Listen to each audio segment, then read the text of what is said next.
হুমায়ুনের জারিজুরি শেষ।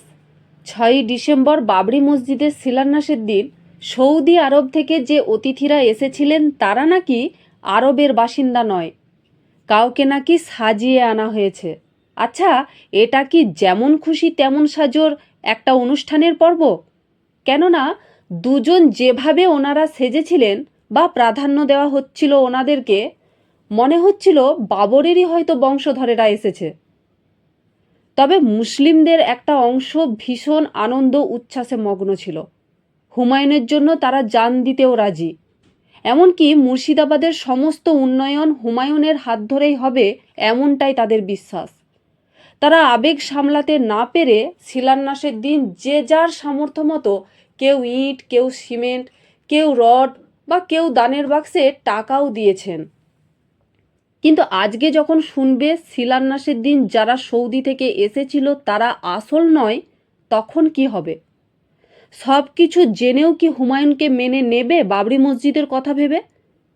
কেননা শিক্ষিত ধর্মপ্রাণ মুসলিমদের কিছু সংখ্যক মানুষের মন্তব্য যে ভোটের আগে হাওয়া গরম করার জন্যই নাকি এই পরিকল্পনা, আদেও বাবরি মসজিদ হবে না।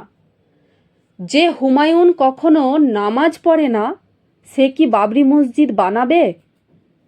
কিন্তু প্রশ্ন হচ্ছে, একজন অভিজ্ঞ রাজনীতিবিদ হয়ে যাচাই না করে ফাঁদে পা দিয়ে ফেললেন।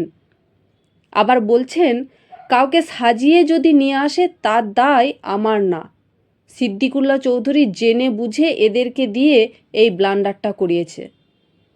তাহলে পুলিশ প্রশাসনও এই চোরেদের চিনতে পারল না? তবে এই সাজানোটা কেমন যেন চেনা চেনা লাগছে।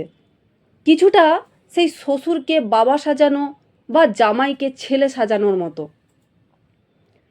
আজকে হুমায়ুন যেভাবে স্বীকার করলেন যে এরা আরবের নয়, মেদিনীপুরের ছেলে, দুদিন পরে দেখবেন পুরো পোল খুলে দেবে।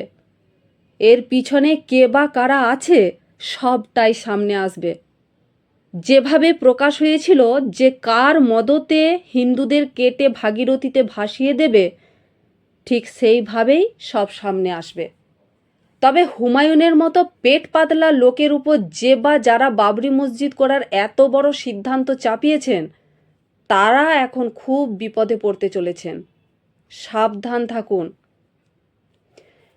ফেব্রুয়ারিতে যখন কোরআন পাঠ হবে 1 লক্ষ কণ্ঠে, তখন কিন্তু পুলিশ প্রশাসনকে সামনে রেখে কোরআন পাঠে অংশগ্রহণ করতে দেবেন হুমায়ুনবাবু।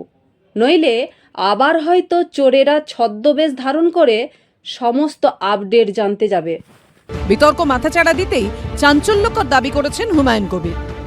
প্রেসিডেন্ট হচ্ছে বদরুল আলম ইউসুফ, সে আমার ভরতপুরের ছেলে, সে এই ব্লান্ডারটা করেছে। আমি সোজা কথা তাকে দায়িত্ব দিয়েছিলাম, সে বলেছিল যে গুজরাটে আছে, গুজরাট থেকে প্লেনের ভাড়া এই খরচা দিতে হবে, তাহলে আমি এনে দেবো।